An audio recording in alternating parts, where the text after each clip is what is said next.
রাজ্যের দুটো লোকসভা আসনের মধ্যে আজকে প্রথম দফায় আমাদের এই পশ্চিম ত্রিপুরা লোকসভা আসনটি নির্বাচন আপনারা জানেন আজকে হয়েছে। আমাদের ত্রিপুরা রাজনীতির ইতিহাসে স্বাধীনতার পরে রাজ্যবাসী অন্তত এইরকম নির্বাচন আর আমরা অতীতে দেখি। যখন নির্বাচন প্রক্রিয়া শুরু হয়েছে, শুরু থেকে আমরা ধারাবাহিকভাবে এই নির্বাচনে শাসক দলের ভূমিকা নিয়ে আমরা সন্দেহ প্রকাশ করেছিলাম, একটার পর একটা অভিযোগ জানিয়েছিলাম এবং সেই অভিযোগগুলো আজকে সত্যে প্রমাণিত হলো। তখন থেকে আমরা বুঝতে পেরেছি, কারণ এত বেশি জনবিচ্ছিন্ন হয়ে পড়েছিল শাসক দল এবং তারা বুঝতে পেরেছিল যে এই নির্বাচনে ওদের ভোটিং পার্সেন্টেজ এমন জায়গায় নেমে যাবে যার পরে ওদের ক্ষমতায় থাকাটাই সম্ভব হবে না। তাই প্রথম থেকে এত ব্যাপক এবং নগ্নভাবে করা হয়েছে। ত্রিপুরায় বিভিন্ন নির্বাচন হয়েছে, অতীতে রিগিং হয়েছে, কিন্তু শাসক দলের এত নগ্ন ভূমিকা আমরা কখনো দেখি। আপনারা লক্ষ্য করলে দেখবেন নির্বাচনের শুরুতে ভারতবর্ষে কোথাও যেটা হয়নি, কোন লোকসভা প্রার্থীর উপর আক্রমণ আমরা আজকে পর্যন্ত শুনিনি। এই সপ্তদশ লোকসভা নির্বাচনে কোন রাজ্যের কোন প্রার্থীর উপর আক্রমণ হয়েছে। আমাদের রাজ্যে শুধু আমাদের উপর নয়, অন্যান্য রাজনৈতিক দলের প্রার্থীদের উপরও ধারাবাহিকভাবে আক্রমণ হয়েছে। তখন থেকে শুরু করে এবং নির্বাচন যতই এগিয়ে এসছে, গত 48 ঘন্টা এই রাজ্যটাকে সবটা একেবারে শাসক দলের হুলিগানসদের হাতে ছেড়ে দেওয়া হয়েছে। গতকালকে বিশেষভাবে গতকালকে বিকেলের দিকে ধীরে ধীরে প্রশাসন একেবারে স্তব্ধ হয়ে গেছে। সমস্ত জায়গা থেকে পুলিশ প্রশাসন তাদের যত রকম আধা সামরিক বাহিনী বলেন, রাজ্য পুলিশ বলেন, সব প্রত্যাহার করে নিয়েছে। গতকালকে রাত্রি 10:30টায় আমরা আমাদের এই রাজ্যের ডাইরেক্টর জেনারেল অফ পুলিশ ওনার কার্যালয়ের সামনে ধর্ণা দিয়েছি। সেখানেও আমরা বলেছি যে নির্বাচন সম্পূর্ণ প্রহসন করতে চলছে এবং সেটা আক্ষরিক অর্থে প্রমাণিত হলো। আমরা বুঝতে পেরেছি, যেহেতু আমরা মাঠে ছিলাম, আমরা বুঝতে পেরেছি যে এটা সম্পূর্ণভাবে প্রহসনে পরিণত হতে পারে। আজকে আমরা আমাদের সমস্ত এজেন্টদের, পোলিং এজেন্টদের আমরা নির্দেশ দিয়েছিলাম ভোর 5টার মধ্যে পোলিং বুথে ঢুকে যাওয়ার জন্য।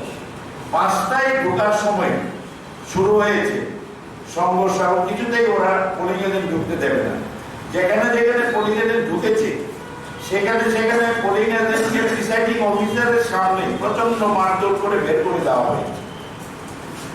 ভোটাররা যখন আসতে শুরু করেছে, ভোটারদের বাড়িতে আগের দিন সারা রাত্রি বাড়ি বাড়ি ঢুকে ভোটারদের ভয় ভীতি প্রদর্শন, তাদের উপর অত্যাচার করেছে যাতে পোলিং বুথে ভোটাররা যেতে না পারে। এটা একমাত্র আগরতলা শহরটা বাকি শহরতলি থেকে সারা রাজ্যে 30টা বিধানসভা কেন্দ্রের মধ্যে প্রায় 25টা বিধানসভা কেন্দ্রে এইভাবে ওরা বাড়িতে ঢুকে ঢুকে সারা রাত্রি ভয় ভীতি এবং অত্যাচার করেছে। পরবর্তী সময়ে সেটাকে উপেক্ষা করে যখন ভোটাররা ভোট কেন্দ্রে যাওয়ার জন্য বেরিয়ে যাচ্ছে, তখন রাস্তায় ওদেরকে আক্রমণ করা হয়েছে, মারধর করা হয়েছে। সেখান থেকেও কিছু ভোটার যে কোনো ভাবে ভোট কেন্দ্রে ঢুকে গেছে। শেষ পর্যন্ত ওরা ভোটের প্রত্যাশে ভোটারদের টেনে বের করে ভোট কেন্দ্র থেকে বের করে দিচ্ছে। এমনকি আমরা আমাদের রাজ্যে এই ঘটনা কখনো হয়নি। বিশেষ করে সম্ভ্রান্ত ঘরের মায়েরা, বোনরা, তাদের কারো চুলের মুঠি ধরে, কাউকে শাড়িতে, কাউকে এইভাবে ফিজিক্যালি তার এখানে এসে নিয়ে ভোট কেন্দ্রের বাইরে তাদেরকে সরিয়ে দেওয়া হয়েছে। তারপরে ভোট কেন্দ্রে দেখে আমি যেটা আমরা বিগত আমি নিজে গেছি অনেক ভোট কেন্দ্রে, গিয়ে দেখি ভোট কেন্দ্রের ভেতরে ব্যালট ইউনিটের পাশে একটা চেয়ার নিয়ে যে প্রিসাইডিং পোলিং এজেন্ট ছিল শাসক দলের, সে ব্যালট ইউনিটের পাশে সকালবেলা থেকে চেয়ার নিয়ে বসে আছে, প্রিসাইডিং অফিসার আপত্তি করছে না। কোথাও কোথাও আমি বললাম যে এই ভাবে এখানে চেয়ারটা কিসের, আমি যখন ঢুকেছি বুঝতে পেরেছি চেয়ারটা রয়েছে, ও আবার ওর পুরোনো জায়গায় গিয়ে বসে গেছে ব্যালট ইউনিটের সামনে, কারণ ওরা কিছুতেই বিশ্বাস করছে না বিজেপির হয়ে যারা ভোট দিতে এসেছে তারা আদৌ বিজেপিকে ভোট দেবে কিনা, যে কারণে তারা একেবারে ব্যালট ইউনিটের সামনে বসে আছে। এগুলো ঘটেছে বিশেষ করে রাজনগর, বেরোনিয়া, কাকরাবন, বিশালগড়, বর্ষনগরের কিছু অংশে এবং আগরতলা শহরের পাশেও এই রামনগরে, তারপরে বরজলাতে, মোহনপুরে, গয়েরপুরে এইসব ঘটনাগুলো সংঘটিত হয়েছে একেবারে বুথ কেন্দ্রে, মানে কোনো ধরনের।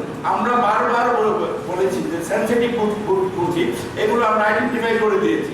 সেন্সিটিভ বুথগুলোতে একটা তো কোনো প্যারামিলিটারি বা আধা সামরিক বাহিনী দেওয়া হয়নি। সেন্সিটিভ বুথগুলোতে দেখা গেছে কোথাও কোথাও একজন দুজন কনস্টেবল হোমগার্ডকে দাঁড় করিয়ে দেওয়া হয়েছে এবং ওরা কোনো ধরনের আপত্তি করেনি, যা খুশি করছে এবং এটা তারা কন্টিনিউ করেছে এবং রিগিংটা ভোট শুরু হওয়ার আগে থেকে শুরু করেছে। ওরা কোনোভাবে শাসক দল রিস্ক নেয়নি, 12টার পরে তাদের শুরু করেছে। তারা প্রথম ভোটারটা থেকে রিগিং শুরু করেছে। একমাত্র জনজাতি অঞ্চলে ওরা বিশেষ কিছু করে উঠতে পারেনি, সংগঠিতভাবে প্রতিরোধ করেছে, যেখানে অনেক জায়গায় শাসক দল পালিয়ে এসছে। এছাড়া সমতল বা বিশ্ব জনবসতি অঞ্চলগুলোকে ওরা টার্গেট করেছে, টার্গেট করে সেখানে একটা মগ্নভাবে এই রেগিংটা স্বয়ং এই পশ্চিম কেন্দ্রের প্রার্থী মেলাগড় সহ কাকরাবন সহ বিভিন্ন জায়গায় গেছে, গিয়ে পোলিং বুথে ঢুকে সরাসরি বলছে এখনো এই কংগ্রেসের এখানে বসে আছে, এখনো বসে আছে। এইভাবে আমরা দেখি আমাদের এজেন্টরা ভয় পেয়ে গেছে। আপনারও একটা প্রার্থী শাসক দলের সে সরাসরি বলছে আমি এসে এখনো বসে আছে, বলে যাচ্ছে ওদের বিধায়ক সুজমণি নগরে বলছে আমি যখন চলে যাব 1 ঘন্টার মধ্যে সমস্ত বুথ পরিষ্কার করে নেবে, কয়েকশো মানুষের সামনে চিৎকার করে বলছে। এইভাবে সরাসরি প্রার্থী সহ সমস্ত নেতৃত্বরা সরাসরি উস্কানি দিয়েছে। এই সন্ত্রাস সৃষ্টির মূলে এখানকার বিজেপির নেতৃত্ব সরাসরি করেছে। আমরা সমস্ত কিছু ধারাবাহিকভাবে আমি ভোর 4:30টায় যিনি ডিআইসি র্যাঙ্কে যিনি ইলেকশনের আধিকারিক দায়িত্ব আছেন ওনাকে আমি 4:30টায় ফোন করলাম, এইভাবে ব্যাপক গ্যাদারিং হচ্ছে। আর বিশেষভাবে এবারের নির্বাচন যেটা খুব মানে আমাদের দুর্ভাগ্য বলতে হবে যে একটা কমিউনিটিকে সরাসরি বলা হচ্ছে মাইনরিটি কমিউনিটি যাতে কেউ ভোট না দিতে পারে, ওরা ভোট দিলে সব কংগ্রেসকে দেবে।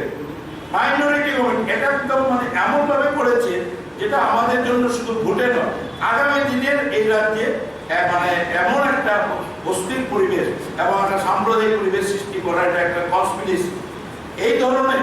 এবং কোথাও কোথাও মিশ্র জনবসতি অঞ্চলে জনজাতিদের বের করে দেওয়া হয়েছে ভোটার লাইন থেকে, যেখানে সামান্য পরিমাণ জনজাতি আছে, যেখানে অল্প সংখ্যক সংখ্যালঘু আছে, ওরা ভোটে দিতে পারেনি।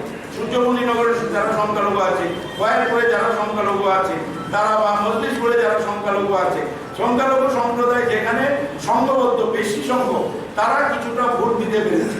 যেখানে সংখ্যায় কম 200, 300, 400 তাদেরকে ব্যারিকেড করে জানিয়ে দেওয়া হয়েছে একজন ভোট দিতে পারবে না। এবং কোনো কোনো জায়গায় মানে 4 শতাধিক সংখ্যালঘু তারা একজনও ভোট দিতে পারে, এমন কয়েকটি জায়গা আছে। এগুলো আমরা ডিটেলস দেব। প্রায় রাজ্যে 166 খানা বুথ, 166 খানা বুথ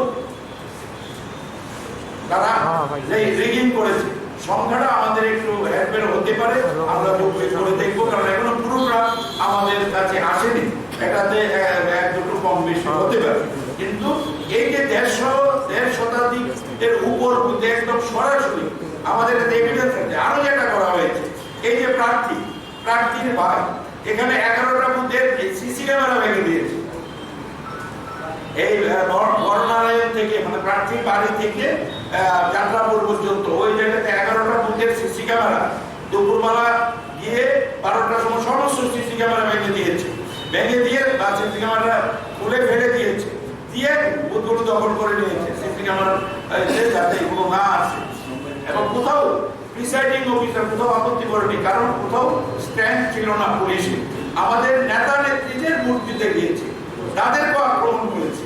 ভোট দিয়ে অনেকে বুথ সেন্টার থেকে বেরিয়ে আসতে পারছে না। আমরা অনেক অনেক বলে পুলিশের সাহায্য নিয়ে তাদেরকে বেরিয়ে আসতে হয়েছে। এমন একটা দুর্বিষহ শহরের বুকে রামনগরে এবং শহরের নেতাজি চলনিতে যেভাবে ভাঙচুর, বাপুজি বিদ্যা মন্দিরের সামনে আপনারা গিয়েছেন, চেয়ার ঘুরিয়ে দেওয়া হচ্ছে, বুথ সেন্টারগুলিকে আমাদের ফ্ল্যাগ ফেস্টুন ফেলে সেখানে দুপুরবেলা 12টার পরে আমাদেরকে কাউকে থাকতে দেয়নি।